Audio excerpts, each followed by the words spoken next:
tudo bem? Boa noite a todos.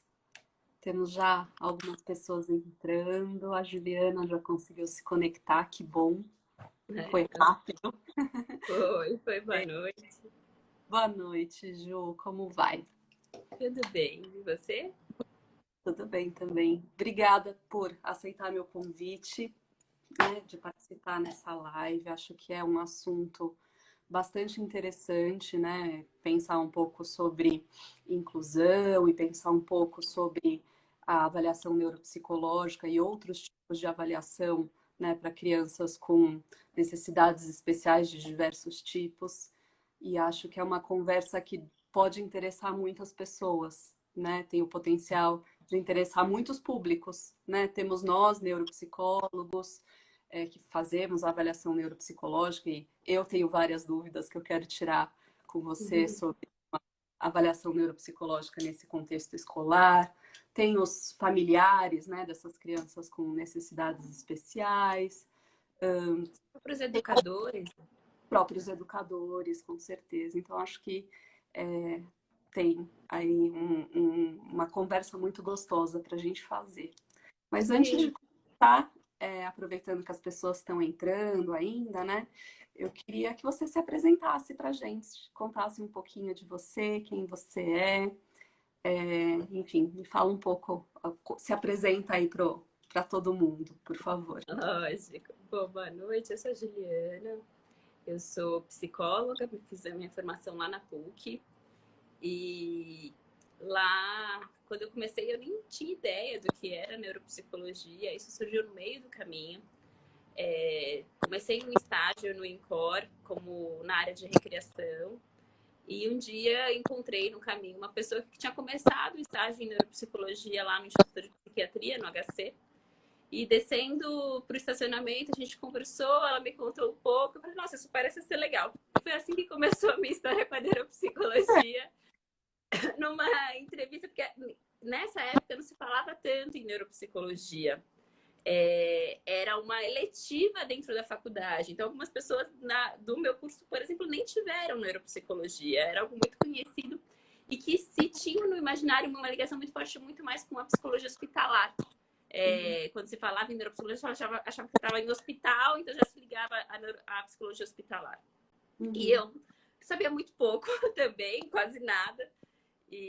Mas aí participei de uma entrevista e caí no terceiro ano da faculdade na neuropsicologia, num estágio, que foi onde tudo começou, com a neuropsicologia. A partir daí eu fiz a minha formação de psicologia junto com a neuropsicologia no IPQ, 20 horas semanais, junto com a Patrícia, onde a gente se conheceu e começou também aí a nossa amizade. E lá eu fiz iniciação científica, fiz um mestrado e comecei a atuar na área clínica junto com essa parte acadêmica. Uhum. Surgiu uma demanda de... Como eu trabalhava muito com crianças e adolescentes, na clínica que eu trabalhava na época, surgiu a demanda de trabalhar com aprendizagem. E aí veio a psicopedagogia, que foi Uhum. uma segunda especialização, e que... Mas aí, até então eu vinha seguindo todo um viés na área clínica, e em um determinado momento surgiu uma outra oportunidade de trabalhar com orientação educacional mais voltada às crianças que tinham alguma necessidade educacional especial. E aí, Uhum. como tinha essa interface muito próxima entre a clínica e a escola, eu achei que era uma oportunidade muito interessante, tanto para minha prática no consultório quanto para a escola. Então, desde então, isso há 9 anos, eu faço essas duas atuações de uma maneira simultânea. Então, eu atuo tanto no contexto clínico, com crianças e adolescentes, principalmente, mas também atendo adultos, Uhum. e escolar. Legal, ótimo. Então,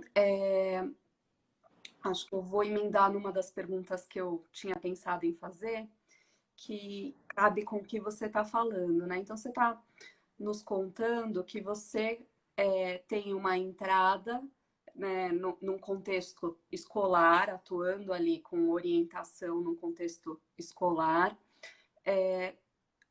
no papel de neuropsicóloga, né? E essa é uma questão que eu tenho, que eu acho super bacana, super interessante, mas eu queria que você contasse um pouco da tua impressão, né? Como é que agrega valor para uma orientação pedagógica de uma escola ter um neuropsicólogo na equipe, né? Porque é, não acho que é um pré-requisito, acho que tem muitas escolas que não têm, acho que não é uma necessidade. Por outro lado, eu acho que pode ser algo interessante, né? E pode agregar informações que são positivas. E eu queria saber um pouco da sua vivência em relação a isso, né? Se você tem essa mesma impressão que eu tenho. Acho que sim, acho que, como você disse, não é um pré-requisito, mas é um diferencial. Acho que isso é muito interessante. E eu digo que é um diferencial porque é uma maneira de ver diferente da usual ali na escola. A gente sabe que existe uma correlação clara entre a educação e a área das neurociências, só que isso nem sempre era colocado dentro da educação como algo que era importante dos educadores saberem. Apesar deles trabalharem com isso o tempo inteiro. Acho que no momento que você traz a neuropsicologia para dentro da escola, você traz as discussões das neurociências, que as pessoas hoje têm um interesse já em buscar pelos próprios professores, muitos fazem cursos nessa área, mas quando você recebe um relatório, por exemplo, você consegue trabalhar com muita facilidade com os termos que muitas vezes são específicos. Técnicos. Isso, são muito técnicos e é difícil.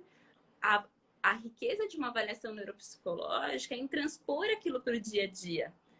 Não é pensar só na avaliação, é tentar entender o que aqueles resultados dizem sobre o nosso aluno, como interpretar aquilo para o que acontece na sala de aula e para as orientações que são passadas para a família. Então, quando você pega um relatório com muitos termos técnicos e consegue fazer essa transposição, a compreensão fica muito, muito mais fácil. E até as orientações, quando são passadas para os professores, você consegue dizer o porquê delas. Então, quando você é questionado e você traz como argumento toda a questão do funcionamento, toda a questão cognitiva, eles ficam muito mais seguros também em termos de atuação. Então, é muito bacana, além do trabalho de formação com a equipe, que aí traz a questão do dia a dia muito interessante, porque eles o tempo inteiro estão trabalhando com o cérebro, eles estão o tempo inteiro promovendo aprendizagem. Será que tem alguma estratégia que pode ser mais interessante? Como será que eu posso manter o meu aluno por mais tempo? Então, trazer para o dia a dia, não só nos casos de inclusão, essa reflexão para a equipe, também acaba sendo um ganho quando você traz a neuropsicologia tão pertinho da escola. O que algumas escolas fazem, quando elas não têm na própria equipe esse profissional, é trazer para palestras. Ou mesmo quando tem, a própria Patrícia já teve com a gente, já foi convidada, já teve Às vezes. Conversando, porque...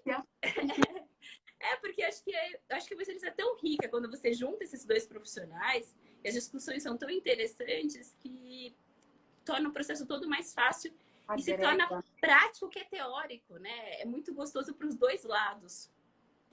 Porque quando a gente tem, na minha visão, né? Quando a gente tem uma criança com alguma necessidade especial, com alguma falha cognitiva, é muito evidente que esses problemas vão acontecer na escola, né? A escola ela promove um desafio cognitivo muito grande, né? E uma vez que essas dificuldades vão acontecer na escola, a gente tem ali 3 pilares, né, de atuação.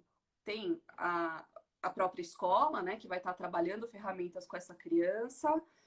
Tem os pais que observam as dificuldades e muitas vezes fazem essa intermediação com a escola, né? O que eu observo em casa, o que você observa na escola. E tem os profissionais que trabalham com a criança, né? Então, são 3 linguagens que vão conversar ali para ajudar essa criança.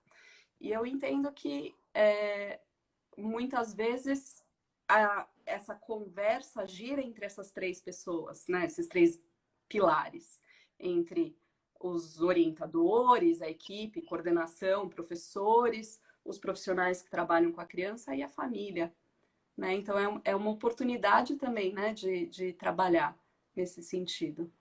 Isso e se torna muito mais pacifica essa conversa, né? Você consegue argumentar. E quando você consegue... Acho que tem uma questão da família que é muito importante para qualquer trabalho. Na verdade, é a família que leva a criança para o profissional e a família que matricula a criança na escola, né?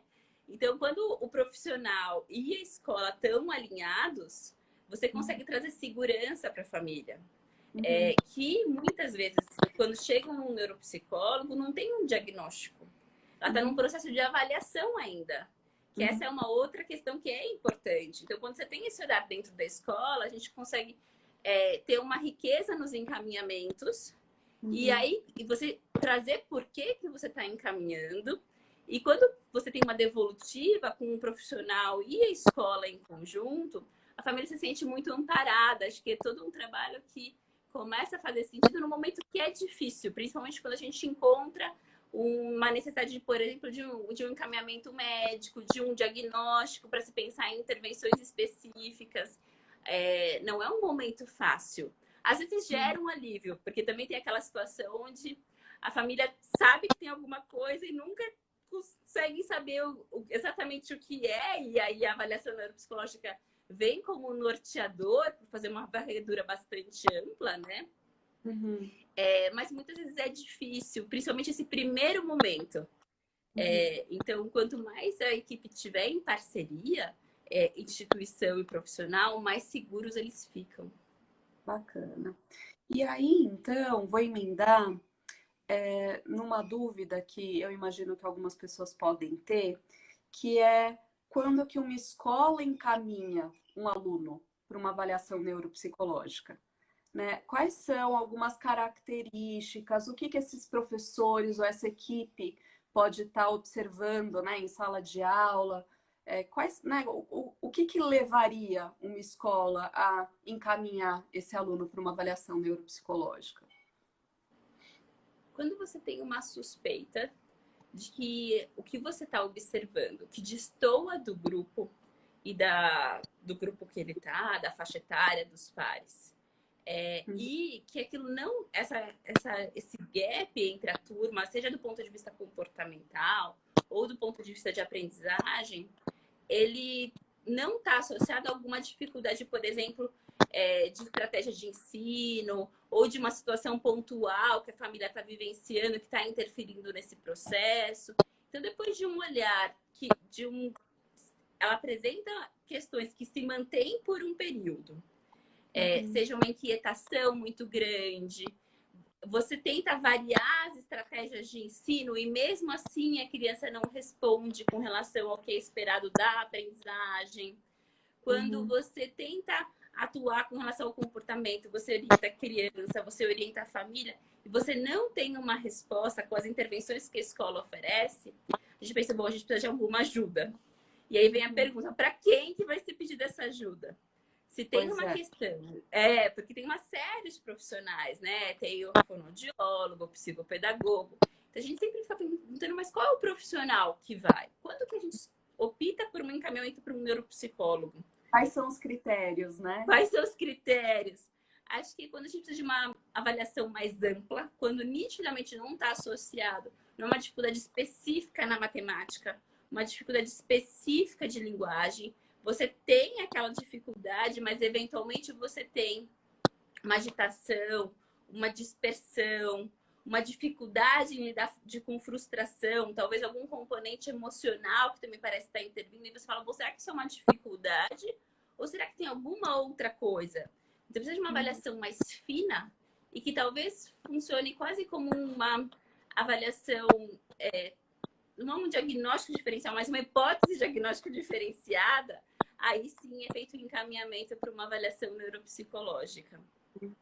Ou então, um outro cenário é quando a gente acredita, também existe uma questão de que, como o neuropsicólogo faz uma avaliação mais ampla, quando a família tem um pouco mais de resistência ou está um pouco mais difícil de aceitar um encaminhamento psiquiátrico, por exemplo, a vantagem da avaliação neuropsicológica, ela também aponta, isso é sempre muito válido, né?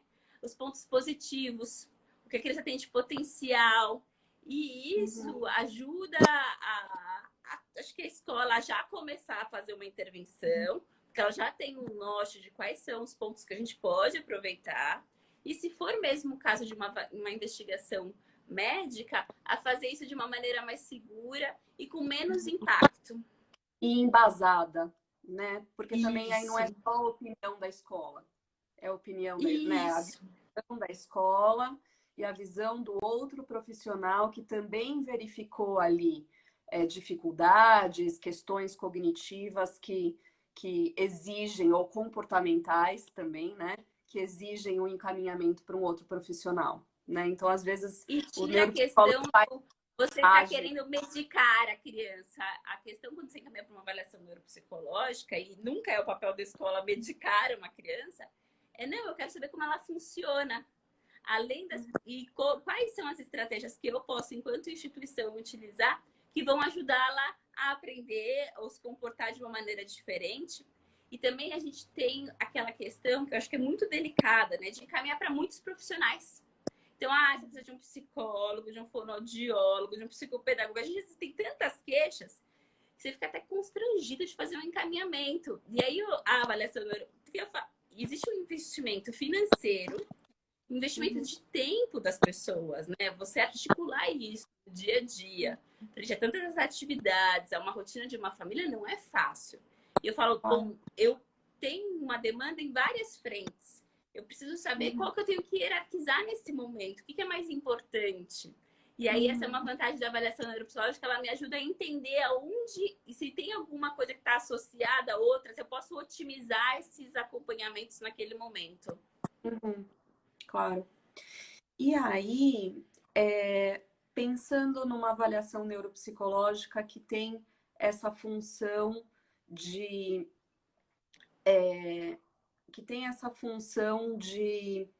dar este norte, né? De trazer tudo que há de potencial, de tudo que há de dificuldades e fazer esse. Eu brinco quando eu faço eu apresento a avaliação neuropsicológica para os meus pacientes, eu falo que eu vou fazer um mapa. Então, eu quero nesse mapa saber tudo o que está funcionando bem, né? Todas as áreas que são áreas de bom funcionamento e quais são as áreas que não estão funcionando bem, que são áreas de sinalização, áreas em que a gente tem que tomar cuidado. Né? Então, quando a gente faz esse mapa desse paciente, isso vai trazer muitas informações para todo mundo. Pensando agora na questão da inclusão e nesse mapa, né, de áreas de potencialidades, de destaque e áreas de dificuldades. O que ajuda a escola a entender esse cenário de potencialidades e dificuldades de um paciente? Porque eu, quando fiz a minha formação em neuropsicologia, eu aprendi a fazer um relatório, um modelo de relatório, que é uma descrição ali de cada domínio, de cada função. E a gente é muito detalhista nos nossos relatórios e fala. E, enfim, a gente vai falando teste por teste, subteste por subteste. E o quanto que essa avaliação desse jeito que a gente é acostumado a fazer é algo que é útil para a escola. Né? Como é que a gente transforma o nosso relatório nesse potencial que ele tem e nisso que ele está sendo requerido, né? Eu preciso de uma informação que vai nortear a escola a como trabalhar com essa criança. Né? Como é que eu faço isso? Vamos pensar como começou essa conversa, né? Não é toda escola que tem um neuropsicólogo. Uhum. Então, acho que a primeira informação importante para um relatório é cuidado com os termos técnicos. A maior parte das escolas não tem um neuropsicólogo na equipe. Você tem muitos profissionais que sabem de neurociências, muitos. Mas nós sabemos que os testes são restritos para psicólogos. Então, eles ouviram falar, mas poucos profissionais ali aplicam os testes. Então, por vezes, um relatório que traz uma descrição muito minuciosa do teste não é interessante para a escola, no sentido de que o que aconteceu, os resultados daquele teste e o paralelo com o dia a dia é o que eu vou conseguir aproveitar. Então, se você puder trazer num relatório uma linguagem mais acessível e que, por vezes, considere as demandas daquela faixa etária. Então, por exemplo, eu tenho uma demanda que é uma fase onde tem uma demanda muito grande de cópias de lousa, você não faz de alfabetização, você considerar um momento que, se você conseguir fazer alguns paralelos da dificuldade que foi apresentada, ou de um recurso, por exemplo, o uso de um mapa mental pode ser muito interessante. Se você fizer esse paralelo com a vida prática, ele se torna muito rico. E acho que uma outra questão é cuidado para não acrescentar esses dados no relatório. Os relatórios de avaliação neuropsicológica costuma ser muito longa, né? Pensa que... Eu adoro escrever relatório. Adora! Existem muitas informações, o aluno a maior parte do tempo, metade do dia dele, pelo menos, isso quando não é uma escola integral, ele está dentro da instituição, então você conhece muito do comportamento, muito do dia a dia. Eu acho que é fundamental essa questão dos comentários, do delineamento, mas se você acrescentar mais esses dados, a gente vai encontrar um relatório que é quase um livro sobre o aluno. Será que todos os profissionais que trabalham com ele, vamos pensar que eu tenho um grupo de professores com adolescentes, eu estou falando de um professor polivalente, será que todos vão ler aquele relatório? Não é por má vontade, é por uma questão de organização de tempo. Claro. Não. Então, aí, uma outra sugestão é caprichar, talvez, na parte final. Na síntese. Na síntese, porque lá é um lugar que você bate o olho e que ele te direciona para quais partes do relatório podem ser interessantes de serem lidas. Então, se a síntese te trazer esses pontos, tiver embutida nela os nortes, mais fácil das informações que você quer passar estarem lá. Muitas vezes a gente vê muitas descrições ao longo dos resultados mesmo. As tabelas são importantes, mas se elas ocuparem muito espaço no meio do texto, elas pouco são vistas. De repente, os dados estiverem compilados num único lugar e com uma pista visual, e dividido por habilidades, isso tudo vai facilitando a visualização. Os professores têm uma demanda muito grande. E quanto mais rápido eles conseguirem olhar aquele documento e conseguirem encontrar as informações, mais válido vai ser o seu relatório, né? Mais útil, né? Mais aplicável. Sim, mais palpável. Não é uma questão de qualidade, assim, facilmente você sabe que é um bom relatório. Mas a pergunta, muitas vezes a gente olha e fala, bom, e aí? A professora é, poxa, que legal, mas Ju, o que isso quer dizer? Se a gente conseguir pular essa pergunta, aí a gente fica muito melhor, né? Então, a ideia é cada vez mais ter relatórios que descrevam as funções que não estão funcionando bem e como elas podem acontecer no dia a dia dessa criança, por exemplo, na sala de aula. Isso. E se tiver alguma orientação, sempre é muito bem-vinda. Mas aí uma outra questão que acho que é importante é um cuidado, que é aquela... É óbvio que por diagnóstico a gente tem orientações que são repetidas porque elas são características. Então, sentar mais perto do professor. Tem algumas coisas que inevitavelmente vão se repetir e que é ótimo. Mas tem orientações que nós sabemos que são específicas para cada caso.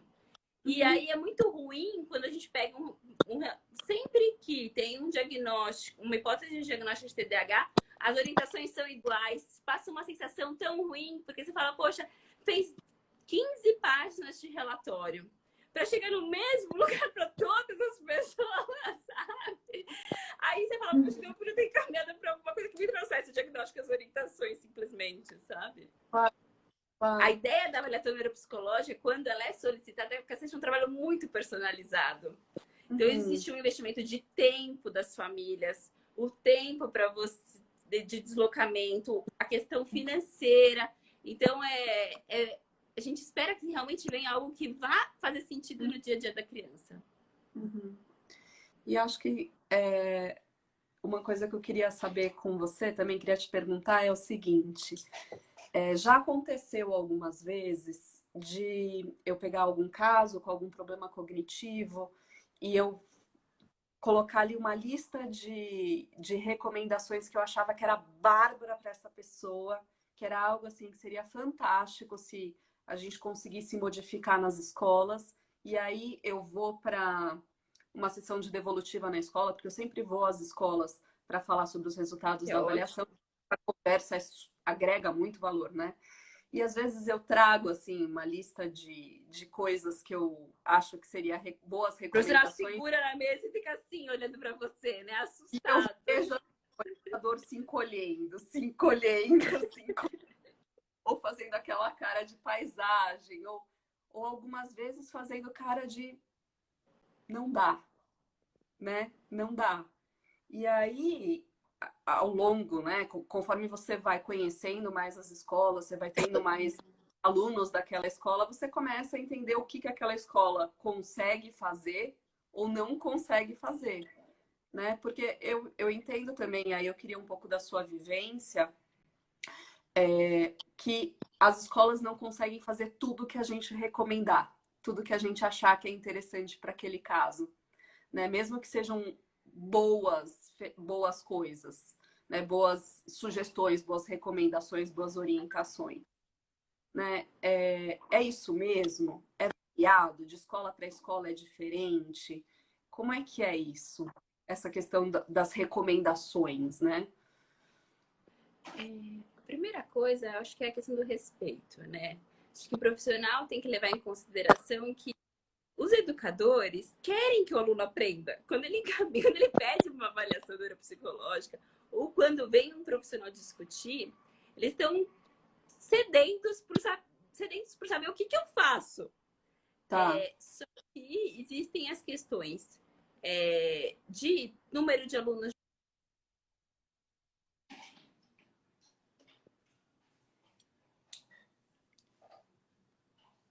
Acho que deu uma falhadinha aqui na internet. Vocês estão me ouvindo?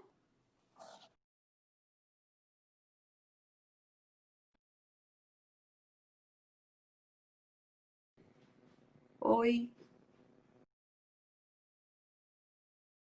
Indo? Se foi só a Ju que caiu. Vamos ver se eu consigo convidá-la novamente aqui para participar.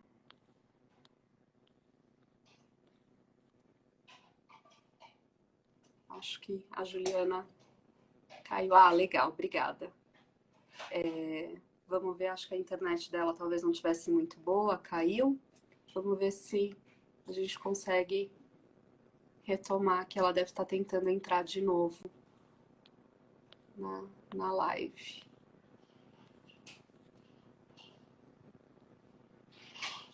Ah, ela entrou. Pronto.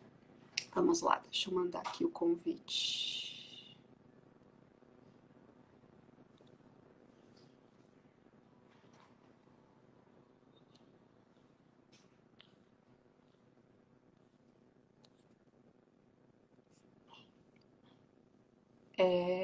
Gil, eu vi que você me mandou uma mensagem aqui para eu te chamar pelo seu Instagram pessoal, mas ele não está liberado para eu te convidar. Aparece que você não pode participar. Então, tenta sair do seu Instagram e voltar novamente pelo Psicoencontros, porque acho que não vai funcionar. E enquanto a Juliana vai reentrando aqui na live, eu vou ocupando o tempo de vocês um pouquinho, contando um pouco sobre a minha experiência aqui com esse processo de avaliação neuropsicológica nas escolas, né? Então, achei super relevante a gente fazer essa live, considerando a importância, né, da avaliação neuropsicológica e como isso pode trazer informações que são relevantes, né? E a Juliana vem contando um pouco para a gente na posição da escola, né? Como é que essa avaliação neuropsicológica pode agregar informações que são importantes no contexto pedagógico para a equipe que trabalha com a criança no ambiente ali da escola. Mas eu queria contar um pouquinho também do outro lado da história, né? Talvez enquanto a gente espera a Juliana conseguir se reconectar, pensar um pouquinho em como esse contato é importante para o neuropsicólogo, né? Então, nós neuropsicólogos também fazemos essa avaliação neuropsicológica e algumas vezes são avaliações no sentido da identificação, no sentido de diagnóstico, de auxiliar o diagnóstico dos nossos pacientes, mas algumas vezes seguimos com os nossos pacientes para fazer a segunda etapa da avaliação neuropsicológica para aqueles pacientes que têm problemas cognitivos, que é a reabilitação neuropsicológica. Né? Então, muitas vezes, o nosso trabalho com esse paciente, com essa família, ele envolve esse processo um pouco mais prolongado, né? Que não são só as 6, 7 sessões com o paciente, mas que vão envolver essa segunda etapa da reabilitação. E nessa segunda etapa da reabilitação, essa conversa com a escola também é extremamente importante. Né? Então, eu, como neuropsicóloga, vou à escola e tenho essa conversa com a escola em dois grandes momentos, né? Na devolutiva da avaliação neuropsicológica, quando a proposta é ter essa conversa com a escola, trazer os pontos positivos, os pontos negativos, enfim, o resultado daquela avaliação neuropsicológica, os pontos fortes e os pontos fracos do paciente. E volto também mais para frente, durante a etapa da reabilitação neuropsicológica, porque essa conversa com a escola continua. Né? Então, pensando que na escola vai acontecer todo o desafio cognitivo, todo não, né? Mas muito do desafio cognitivo do paciente, da criança, do aluno, a gente pensa que a reabilitação neuropsicológica, nós vamos trabalhar as funções cognitivas dos pacientes que não estão funcionando bem, e a escola vai continuar sendo uma fonte importantíssima de informação sobre como que vai acontecer esse desenvolvimento dessas funções cognitivas que a gente está trabalhando. Né? Então, a ideia é que a gente vai... Opa, conseguimos aqui voltar com a Juliana. Então, a ideia é que no processo da reabilitação neuropsicológica, essa conversa com a escola vai nos ajudar a prover informações que são super importantes sobre como esse aluno está evoluindo. Né? Eu emendei para falar um pouquinho, Ju, enquanto você estava se conectando, sobre... Desculpa, foi a internet que deu um problema aqui. Acontece. Eu me virei nos 30 aqui. Eu estava comentando sobre eu, como neuropsicóloga, como essa conversa com a escola, tanto no momento da avaliação psicológica quanto no momento da reabilitação neuropsicológica, são super importantes no meu trabalho. Né? Não só no momento do diagnóstico, em que eu vou à escola e vou expor, né, todo o resultado da avaliação, vou ter a conversa com a escola e vou ajudar, né, porque eu entendo que é uma conversa com a escola, a construir ali quais são as modificações e quais são as sugestões de modificações no ambiente escolar para auxiliar esse aluno com base nas potencialidades e dificuldades cognitivas que ele tem, mas também na reabilitação neuropsicológica, em que a escola, então, passa como uma importante fonte de informação para o meu trabalho. Né? Sim. E o meu trabalho na reabilitação psicológica, inclusive me dando informações se está funcionando, não está funcionando, se eu tenho que mudar os meus objetivos, né? Que outras coisas eu preciso fazer. Perfeito. E acho que nisso se encaixa uma ideia, Paty, de que existe, não é, quando você falou sugestões, acho que essa é uma palavra tão importante, porque é muito delicado quando você recebe também aquele calhamaço de leis, de que você tem que fazer desse jeito, funciona assim. Existe dentro de uma instituição acho que uma cultura, um hábito, um cuidado de como não expor a criança, qual que é o melhor jeito. Quando a gente pensa em sugestões, se cria a ideia de uma conversa, onde é possível testar algumas possibilidades, ver se realmente aquele é ou não o melhor caminho. Então, você começa a conhecer como que é o dia a dia. E o dia a dia de cada escola é muito diferente. De cada grupo. Às vezes o que se aplica a um aluno não se aplica a outro. Aí você fala, bom, mas está na mesma instituição, mas será que... Como é que aquilo é recebido? Como que é a relação daquele aluno com o professor? Existem outros detalhes que dizem respeito a questões muito particulares. Uma coisa que eu acho que é muito legal também é quando essas sugestões são conversadas e colocadas no relatório posteriormente.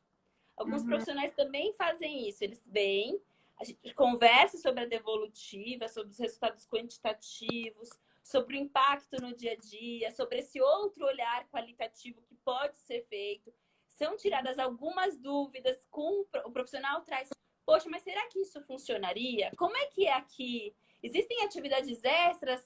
Existe um momento onde o aluno pode ter um olhar diferente? Como é que funciona? Acho que quando você tem essa conversa, as sugestões vêm depois, elas ficam tão pessoais. E aí, quando é feito o trabalho de reabilitação com o profissional e uma reavaliação posteriormente, é realmente um desenho de um trabalho feito em grupo. Parece que tudo está costuradinho, sabe? E as avaliações não é... será que o trabalho do profissional que está fazendo a reabilitação é bom? Será que essa parceria deu certo? Será que a gente está conseguindo dar para o aluno o que ele precisa? Fica muito gostoso de se trabalhar. Teve uma pergunta que foi feita aqui que eu não posso deixar de fazer porque você já sabe que é um assunto que eu adoro, que é o das altas habilidades da superdotação. Sim. Que fala assim sobre a importância do laudo para a inclusão do aluno com altas habilidades, né? Porque a gente teve uma tendência aí da nossa conversa até o momento da gente falar dos alunos com dificuldades cognitivas, com questões cognitivas, né? Mas quando a gente está falando das altas habilidades e da superdotação, a gente está falando de um aluno com destaque, né? Pelo menos em algumas áreas. Mas né? que também tem necessidades específicas para ter um bom ajustamento, para ter um melhor aproveitamento daquele contexto. E a avaliação da pessoa também traz as questões comportamentais, né? Então, ela ajuda daí a se pensar nas estratégias, tanto com relação à aprendizagem, quanto com relação ao melhor ajuste na turma, na série, no grupo, e como mantê-lo estimulado. Acho que ela dá uma série de pistas para a nossa atuação e para a reflexão de qual que é o melhor caminho. No caso da superdotação, tem decisões importantes a serem tomadas, né? Acho que se é o caso de uma progressão, se não, se é melhor que a gente segure na mesma série, por quê? Como não... Até quando? Manter na mesma série, mas manter na mesma série até conseguir alcançar algum certo critério, né? Isso. E qual vai ser o suporte que vai ser dado? Se tem algum lugar onde precisa um investimento maior, se tem alguma habilidade, apesar dele ter uma superdotação, se tem alguma habilidade cognitiva que não está tão bem desenvolvida e que merece um investimento para daí a gente pensar no outro trabalho. Acho que ela é muito bom saber e ter uma avaliação neuropsicológica, às vezes é até mais útil no meu dia a dia do que saber que ele tem uma superdotação. Porque aí ela me dá todas as pistas de atuação, né? E aí também cabe, né, sugestões. Por que não? Muitas sugestões. Pode ter sugestões para quem tem dificuldade. A gente também pode fazer essa parceria e essa conversa entre o neuropsicólogo e a escola de sugestões. Sugestões de enriquecimento educacional, sugestões de medidas inclusivas, medidas de facilitação na própria série, todos os caminhos de aceleração, se esse for o caminho mesmo. Né? Muitas sugestões também podem ser feitas, né, no laudo para os superdotados. Sim, muitas. E até uma... Acho que quando você faz as sugestões da avaliação, né? Eu acho que ela tem o mesmo papel que eu falo. Eu não uso a questão do mapa, apesar de usar na descrição mapeamento cognitivo, eu gosto muito da ideia de uma foto, porque é muito como ele está funcionando naquele momento, né? Então, muitas vezes, você vai traçando novas rotas no caminho, porque se você reavalia num outro momento, a gente percebe que já teve alguma evolução, ou algo que não estava dando certo, precisa ser, você precisa recalcular seu caminho, porque não era por ali. Acho que você vai ter essa flexibilidade durante o trabalho, não enrijece, não torna aquilo quase como uma obrigação, né? Bom, então eu tô com um profissional, a escola me ofereceu as ferramentas, acatou as sugestões que foram feitas e ele está tendo dificuldades. Isso fica tão penoso para a criança, porque é quase, bom, agora você tem que conseguir. E não é assim, né? Isso daí não é uma receita, não está pronto. Acho que são ideias, são possibilidades e cada um reage de uma maneira à intervenção que é feita. Tem algumas questões que estão sendo feitas em relação ao quanto detalhado tem que ser o laudo. Eu acho que é tão delicado, né? Mas eu acho que a questão não é, pelo que eu entendi, me corrija se eu estiver errada, mas pelo que eu entendi que você falou, a questão não é que o laudo não tem que ser detalhado. A questão é que a linguagem desse laudo tem que ser acessível. Tem que ser acessível. Né? Ela não tem que ser técnica. Ele tem que conter todas as informações. Inclusive, é muito importante que não se dê ênfase só às dificuldades, que se passe realmente a todos os resultados, o que estava dentro da média, onde ele teve facilidade, tudo isso é um dado relevante, mas que se faça isso de uma maneira... Se você descrever um teste, ele não é um instrumento familiar para a maior parte dos educadores. Não é porque dentro da psicologia o VIS, que é uma ferramenta extremamente abordada, que essa é uma referência. Eu até foi muito curiosa essa entrada no ambiente escolar, porque as minhas referências teóricas não eram as referências dentro da área educacional.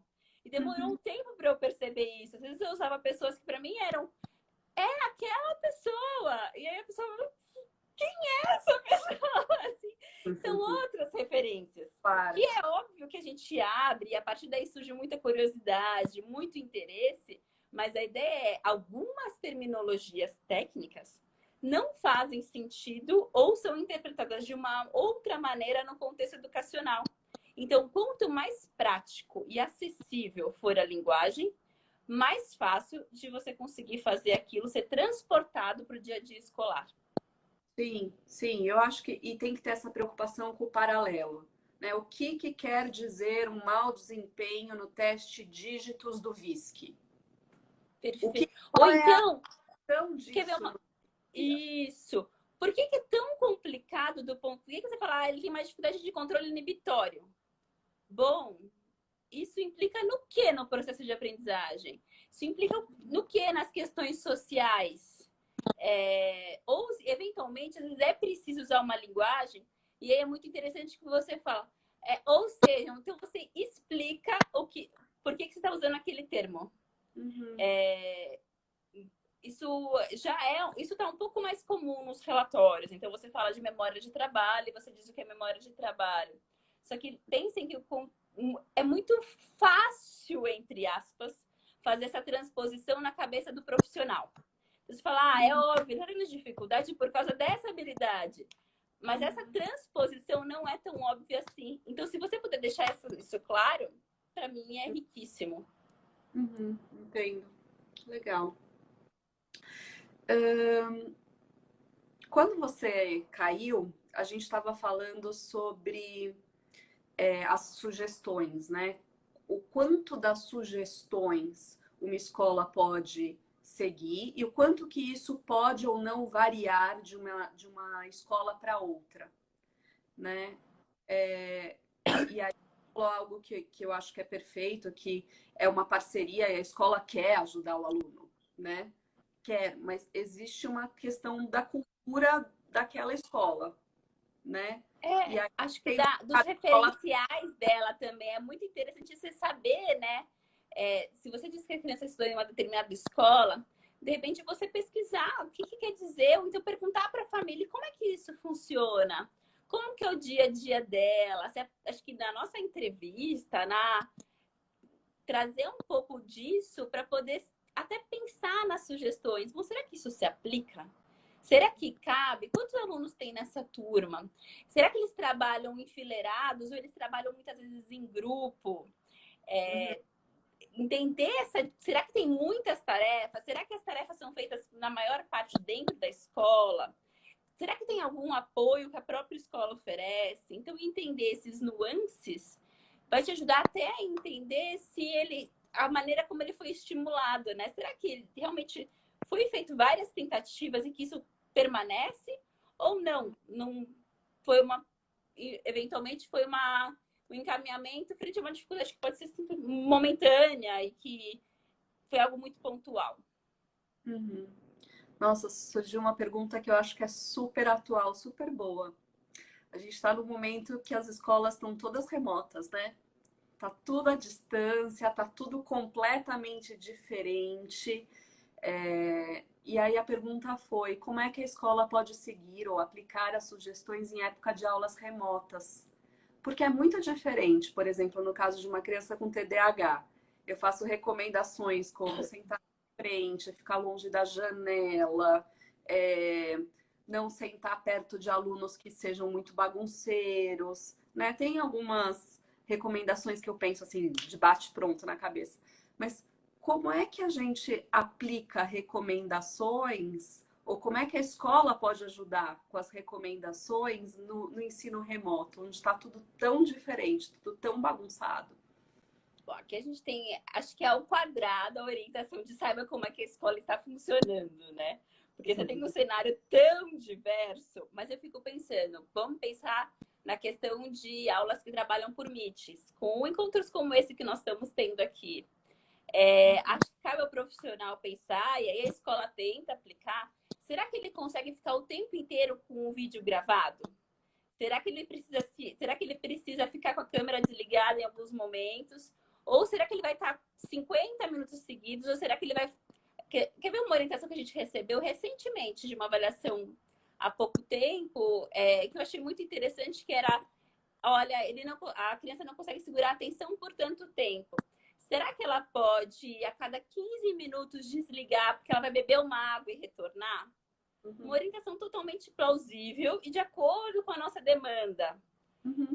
Será que na avaliação é possível estender o tempo dela? Então, são coisas que a gente consegue aplicar, mas você precisa saber exatamente, porque aí, de novo, você tem que saber muito como a escola está funcionando, né? Porque senão você faz uma série de orientações que não cabem, que é impossível. Crianças que estão de forma dupla, porque ainda mesmo nesse modelo, por vezes a gente tem a necessidade de um trabalho que tem a troca. Aí vem a criança não tem dificuldade. Bom, aí a gente pensa, bom, será que o professor pode, então, direcionar essa formação de duplas? Então, cabem sim orientações, desde que você sabe o que significa o ensino. Daqui a pouco a gente tem um ensino híbrido, desde que o profissional esteja muito alinhado ao que está acontecendo na instituição da criança ou do adolescente em questão. Mas é muito, muito complexa essa pergunta mesmo e totalmente atual.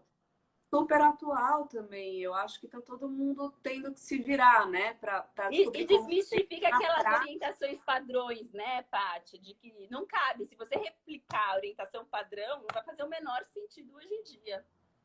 Pois é, não funciona, né? E aí a avaliação neuropsicológica fica ainda mais importante, né?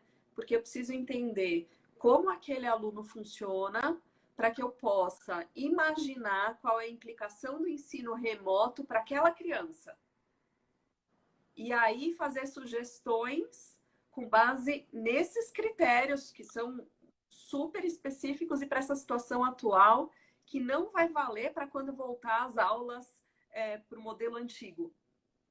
Né? Então, a avaliação e vai ter que ser reciclada, né? São orientações que você tem que repensar posteriormente. Acho que é um desafio. E eu tenho acompanhado com os meus pacientes de reabilitação que têm transtorno de déficit de atenção e hiperatividade, e eu acho muito interessante, porque eu tenho alguns que estão sofrendo muito com o ensino remoto, né? Não conseguem ficar conectados. Tem uns que estão adorando. Oi? E tem uns que Tem estão alguns que indo, estão adorando. né? Porque é um outro tipo de mídia, é um outro tipo de lição, tem menos gente fazendo barulho por perto, enfim, acontece as duas coisas ao mesmo tempo, né? Você tem os alunos com TDAH que estão sofrendo pra caramba com o ensino remoto e tem os alunos com TDAH que estão se saindo super bem, muito melhor no ensino remoto do que no presencial, né? Então, ok, foi por água abaixo todas aquelas instruções, receita de bolo para TDAH, porque se tem o mesmo... Foi. Acho que para não dizer que isso não são todas, a gente continua com mantém um ambiente organizado, mantém uma rotina. Acho que essas a gente ainda consegue manter na maior parte dos casos. Mas que são quase orientações padrões para todos os alunos, né? Não são tão específicas para o TDAH. Mas eles, de fato, você tem essa variação absurda. E é muito bacana esse outro lado, né, do ensino remoto, que é, de repente, quando eles conseguem perceber o tempo de atenção, o que dispersa num ambiente da casa, talvez isso seja mais controlado, né? Porque você não tem um grupo o tempo inteiro. Acho que o número de distratores numa sala de aula em funcionamento é muito maior. Sim. Sim, e por outro lado, você tem algumas escolas que você faz o Zoom e tem todas as câmeras de todos os alunos ligados, que é uma loucura, né, para o desatento. Porque tem Sim, aí eles. O recurso é desliga o microfone, né? E às vezes eu tive que fazer esse tipo de sugestão e conversas com o orientador, que é, olha, tudo bem ele não estar com a câmera ligada? Né? Tudo bem a gente fazer ali uma seleção em que ele não vê todas as pessoas que estão conectadas, porque não vai funcionar. Né? Então, eu vejo que é um momento em que a gente está tendo que ter muita conversa, né, com a orientação, para ver o que funciona para aquele aluno. Né? A gente sempre tem que ter muita conversa com a orientação, né? Mas pensando nesse dinamismo e em necessidades que são muito particulares e vivências, experiências muito particulares com o ensino à distância, eu tenho visto que essa proximidade com a orientação para esses casos de alunos com necessidades especiais tem sido ainda mais importante. É fundamental, porque você consegue entender um pouco da dinâmica da casa, né?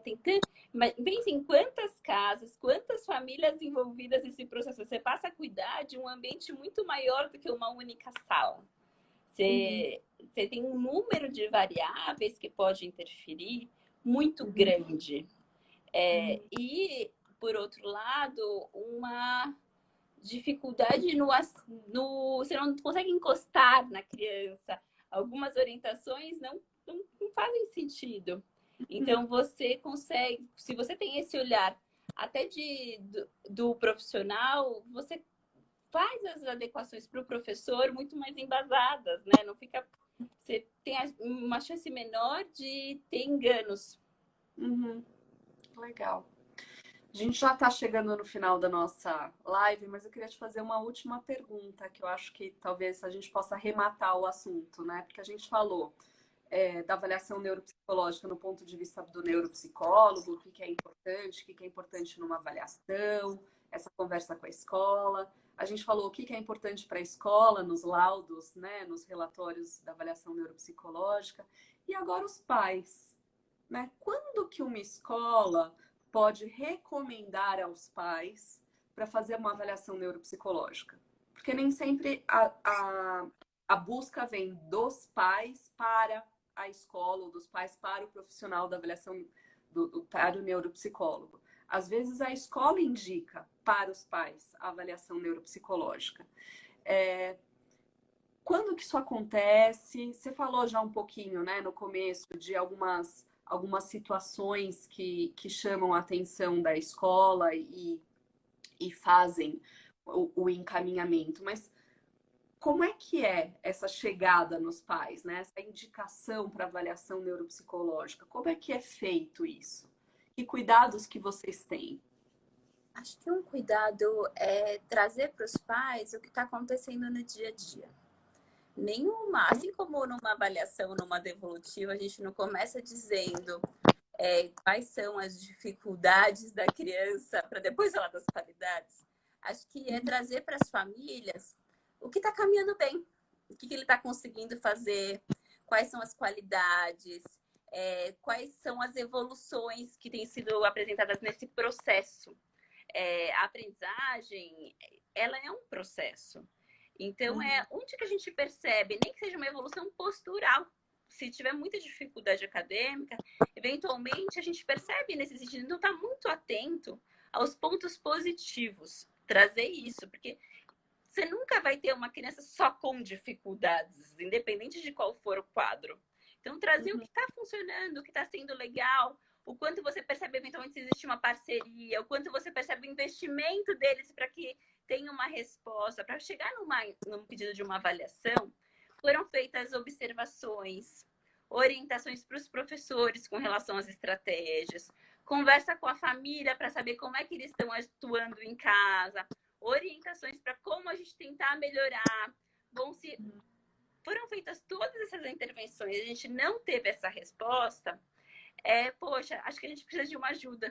Acho que aí é necessário de mais um olhar. Tem alguma coisa que a gente não está conseguindo atingir. Vamos entender o que está acontecendo? Vamos fazer um mapeamento, uma varredura. Eu até brinco, vamos pendurar essa coisa de ponta cabeça, chacoalhar para a gente descobrir o que é que vai cair, que está atrapalhando a gente. Mas trazer isso com muita tranquilidade, como uma tentativa de conhecer a criança mais, e não como a tentativa de ficar só em cima de alguma coisa não tá legal. Acho que se for por aí, a gente aumenta a resistência e fica um trabalho muito mais truncado. E parece que você está apontando dedos, né? Ó, seu Olha, filho tem um problema, né? isso. Então, ó, resolve aí o problema do seu filho. É muito importante trazer o que a gente tentou fazer. Fala, olha, tava percebendo isso? A gente tentou desse jeito, tentou desse, não tá indo. Já tirou, você vai tirando todas as cartas da manga, né? E aí quando você pensa, bom, tá faltando carta, então eu não sei mais como caminhar a partir daqui, daí você fala, bom, então vamos pensar. E não ter pressa, né? Considerar que cada família tem seu tempo.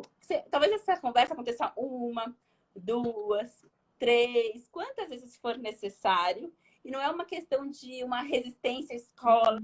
É um tempo deles também perceberem que isso não cabe a escola ou a profissional julgar. Cada um tem o seu tempo, isso tem que ser respeitado. Ótimo, maravilha. Acho que é o momento perfeito para a gente fechar a nossa conversa. A gente está no último minuto. Então, eu Sim, fiquem queria. muito à vontade. Se surgirem novas dúvidas, podem me procurar a Patrícia. Acho que esse é o começo de uma conversa. Vai ser uma delícia continuar conversando sobre isso. Estamos aí com o canal aberto para essa conversa. E eu queria agradecer, Juliana, de novo, por você ter aceitado o convite, por ter feito essa live deliciosa, essa conversa deliciosa comigo. É sempre muito gostoso fazer essas trocas com você. Foi muito bom. Espero que você tenha gostado também. E nos vemos mais vezes, espero. Que tenhamos Mais todas as vezes. Sim, muito bem. obrigada, Patrícia, pelo convite. E foi ótimo. Dentro desse novo modelo, né? Tá ótimo. Tá Tchau, bom, tchau. tchau, tchau. Tchau, Boa beijo. noite. Obrigada Boa também a noite. todo mundo que nos acompanhou até essa hora. Até a próxima. Boa noite, gente.